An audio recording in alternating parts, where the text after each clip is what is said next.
Our sprint planning spans 5 sprints, each with clear goals. Sprint 0 from November 4th to 11th focus on initial ideation, including brainstorming features, preparing a pitch document, and drafting ADRs for greenfield and brownfield development and feature decisions. Sprint 1 from November 11th to 18th involves setting up the environment with CI/CD integration, a code quality agreement, directory structure, and templates for pull requests and issues, alongside ADRs for technology, feature, and UI decisions. Future sprints tackle key features, which Kate will elaborate on. In Sprint 2, we began implementing the project, focusing on the UIs for authentication pages and the home page, while also drafting unit tests and an ADR explaining our choice of jest. Challenges included CI/CD check failures, which paused the project. So we held a mid-sprint review discussing obstacles and resolved the issue promptly. Looking ahead, Sprint 3 starts on December 25th, and we also have Sprint 4, which is reserved for addressing backlogs to refine our work and finalize plans effectively.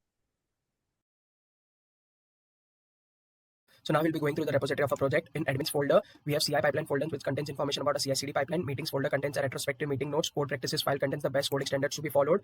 In GitHub folder, we have issue template folder, which contains the template for creating issues. Pull request template file is used for creating pull requests. And workflow subfolder contains a 2 YML file for CI/CD pipeline and for validating a PR.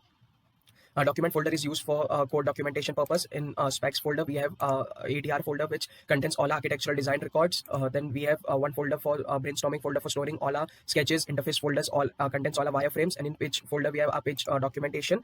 Then in source folder, we have splitted our code in 2 parts. So pages folder contains all our HTML pages, and the scripts folder contains all our JavaScript code. And then all our CSS style sheets are stored in styles folder. This is our project tracker tab. We have 4 tracks: to do, in progress, done, and backlog for any items not completed during their assigned sprint.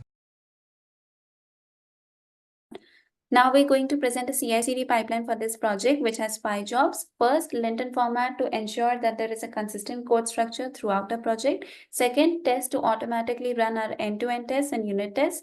Third, code quality, which is done via Codece to check for security vulnerabilities and best practices. Fourth, JS docs, which automatically generates documentation via the code comments. And fifth, our admins also manually review the pull requests we make. We faced many challenges. Few of them are many of us did not have prettier set as our default, so we made them do it, and we also gave each of us a standard command to run. The second challenge that we faced was code quality, where first we experimented with code climate, which actually does not support private repositories, so we moved on to Codece. So this is the homepage of our application where we take into account the user's expenses, including the description of the transaction, the amount, and the budget. We have designed this page using HTML, CSS, and JavaScript. All the testing is done using Jest and JavaScript. One particular challenge that we faced while developing this page was deciding the backend to store the description and the amount of the data. One other feature we implemented was authentication. This includes logging in, creating an account, and passive recovery. One issue we faced while implementing this was figuring out how we wanted to store the username and password. Did we want to use cloud or some other database? In the end, we decided to go with local storage just so we can figure out things locally before committing to an idea.